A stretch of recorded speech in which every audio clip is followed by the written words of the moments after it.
Combien de temps on négocie?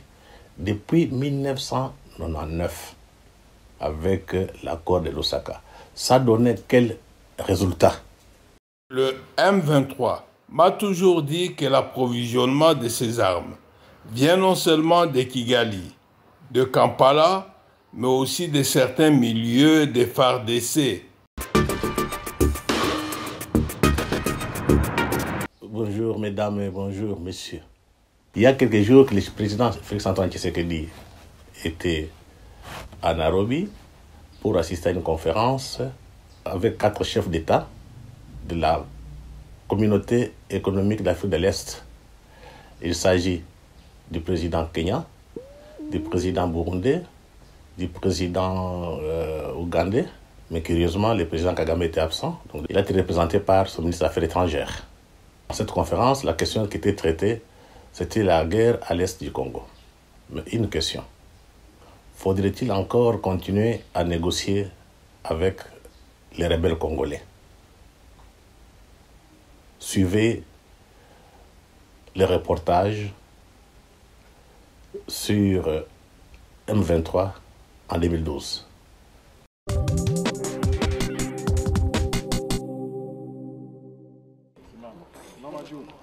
Ils sont 38 au total, 20 Rwandais et 18 rebelles congolais présumés.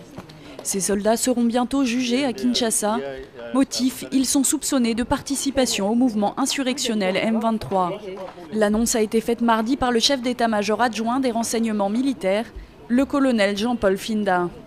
Pour Kinshasa, pas de doute, la majorité de ces militaires viennent bien du Rwanda voisin. Les preuves, selon l'armée congolaise, documents et uniformes indiquent clairement leur provenance. Aucun document prouvant leur origine n'a été montré à la presse, mais certains d'entre eux ont témoigné. Ils reconnaissent être venus du Rwanda pour participer à la rébellion dans l'est de la RDC. Je suis rwandais, originaire de Mukamire, district de Nyabigo. J'étais dans les rangs du M23, encore en essai. Il y a eu des gens en tenue civile qui étaient venus chez nous au Rwanda chercher les travailleurs. Ils nous ont dit qu'ils allaient nous donner du boulot. Mais quand on est parti, on a découvert qu'il s'agissait du service militaire. On a fui, car on ne veut pas la guerre. J'étais dans l'armée rwandaise jusqu'en 2006. Et puis je l'ai quitté et je suis allé chez mon frère à Bunagana. Et de là, on m'a sensibilisé pour intégrer le CNDP. Et puis après, j'ai intégré l'armée gouvernementale. Là, j'étais à Béni, au 807e régiment. Ensuite, j'ai encore intégré le M23. Et aujourd'hui, je demande qu'on me réintègre dans l'armée régulière ou sinon qu'on me rapatrie chez moi au Rwanda. Mardi matin, le porte-parole du gouvernement congolais avait annoncé l'arrestation de 38 personnes, dont une dizaine de Rwandais et plusieurs éléments du M23. Les militaires ont été cueillis dans la zone de Kimumba, près de la frontière rwandaise et autour de Goma. Les arrestations auraient eu lieu pendant les combats avant la prise de la ville par le M23 le 20 novembre. Pour Kinshasa, ces arrestations sont la preuve formelle de l'implication du Rwanda dans le conflit au Kivu. Depuis le début de la rébellion, les autorités congolaises, tout comme l'ONU, accusent Kigali et Kampala de soutenir les mutins. On nous a accusés d'avoir fomenté des preuves, d'avoir participé à la falsification de je ne sais quel document. Et maintenant, qu'on nous dise ici, ces gens ici, c'est nous qui les avons créés. Parce qu'ils sont là en chair et en os. Ils déclarent à haute et intelligible voix qu'ils sont venus du Rwanda, qu'ils ont des parents au Rwanda, et ils demandent les retours au Rwanda. Nous disons non, ça ne peut pas se passer de cette manière-là. Ils doivent répondre de leurs actes. Ils ont violé notre territoire, ils ont participé au conflit, et nous devons savoir qui les a envoyés dans notre territoire pour participer au conflit du M23. Parmi les militaires arrêtés figurent 5 mineurs. Selon le colonel Finda, ces 38 personnes ne représentent qu'un échantillon. D'autres soldats pourraient venir grossir les rangs. Ils seraient en ce moment entre les mains de la mission de l'ONU en RDC. En 2022, le même M23 entre en guerre contre la RDC. 10 ans après, on pensait que la situation était réglée. Suivant encore les reportages de 2022, et après on fait un commentaire. Les forces armées de la République démocratique du Congo portent à la connaissance de l'opinion tant nationale qu'internationale que dans la nuit du 27 au 28 mars 2022, le M23, soutenu par les forces de défense du Rwanda, les RDF, a mené des incursions et attaqué les positions des FARDC de Tchanzu et Runyonyi dans les territoires de Rutshuru. Au cours de ces attaques, les forces armées de la République démocratique du Congo ont mis la main sur 2 militaires rwandais. Il s'agit de l'adjudant Habyarimana Jean-Pierre, matricule AP de 27 779, et du soldat de rang Uwajeneza Muhindi John alias Wadje. Les 2 soldats rwandais sont là-bas, je vous les présente. Ça, c'est l'adjudant Habyarimana. Et l'autre là, c'est le soldat de rang appelé Uwajeneza Muhindi John. Ce sont les 2 qui ont été capturés au combat dans les territoires de Rutshuru. Tous sont du 65e bataillon de la 402e brigade d'infanterie des forces de défense du Rwanda. Ces 2 sources crédibles précisent les noms de leur unité et l'identité de leurs commandants de bataillon et de brigade.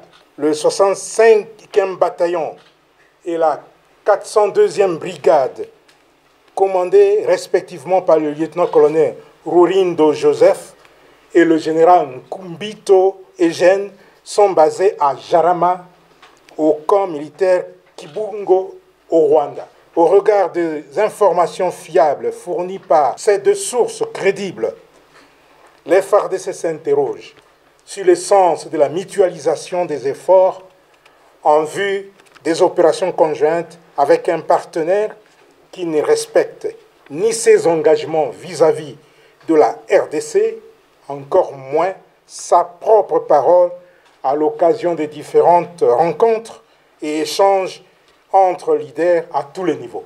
Le M23 m'a toujours dit que l'approvisionnement de ces armes vient non seulement de Kigali, de Kampala, mais aussi de certains milieux des FARDC, des milieux criminels. Donc, s'ils attaquent, ils l'ont fait avec l'autorisation de certains de nos pays voisins. Ils doivent assumer leurs responsabilités. Vous comprenez maintenant. C'est une guerre d'usure.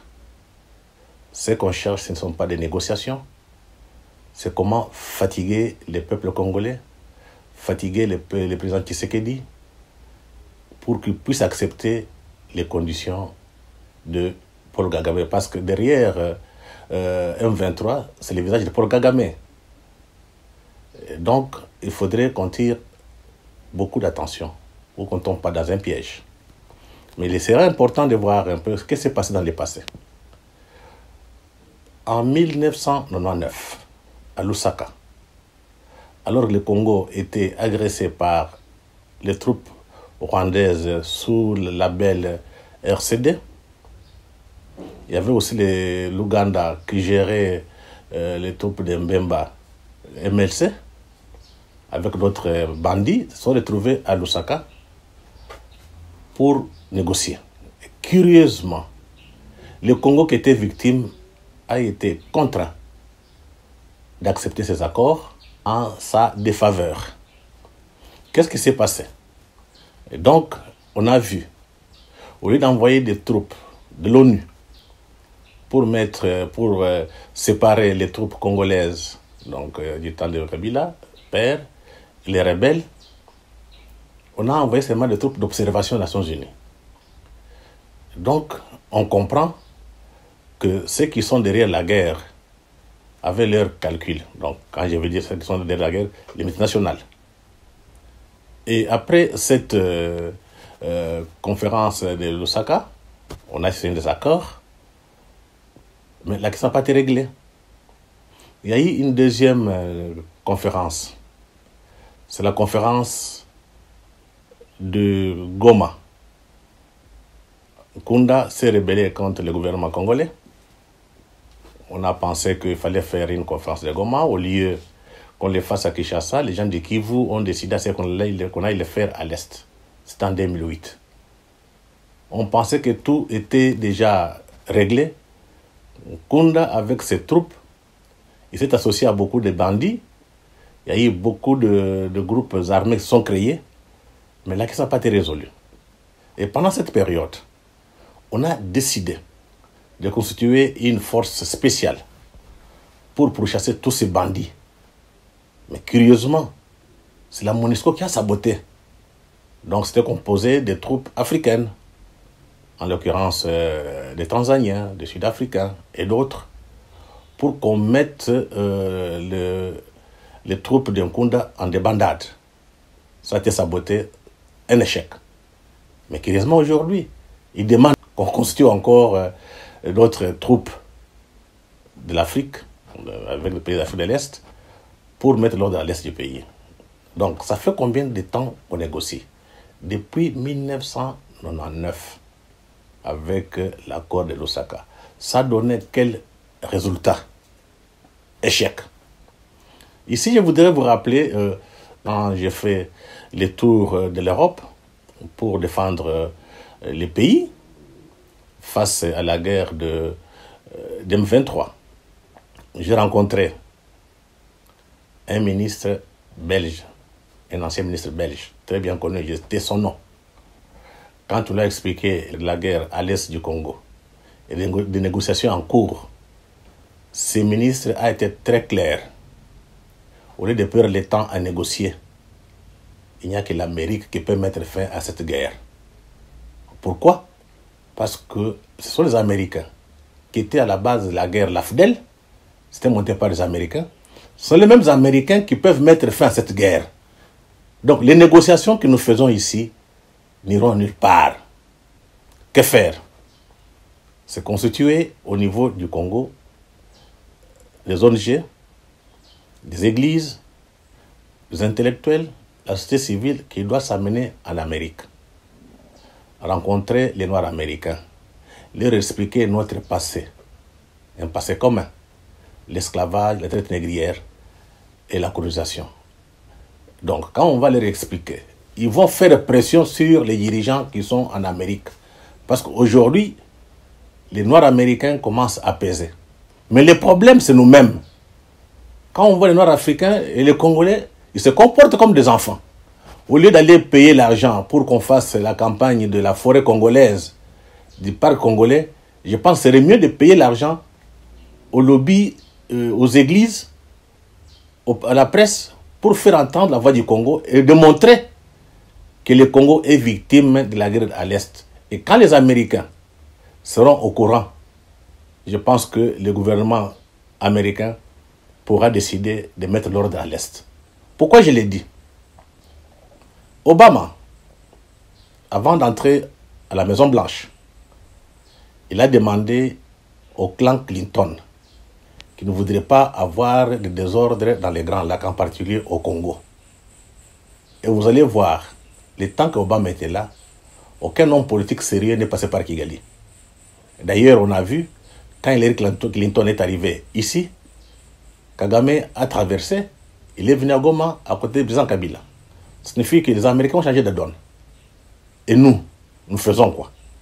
Donc, c'est nous qui sommes responsables de ce qui nous arrive. Donc, il est temps de refaire vite pour que la situation change, pour que notre peuple vive correctement et pour que l'Afrique se redresse. L'Américain n'a pas intérêt à ce que l'Afrique soit dans le désordre. L'Amérique a intérêt à ce que l'Afrique soit stable, que ce soit un marché, au lieu d'être seulement un réservoir de matières premières. Il faut lire les signes des temps. Il faut tirer les leçons de l'histoire. Il faut être du bon côté de l'histoire. Merci. La prochaine.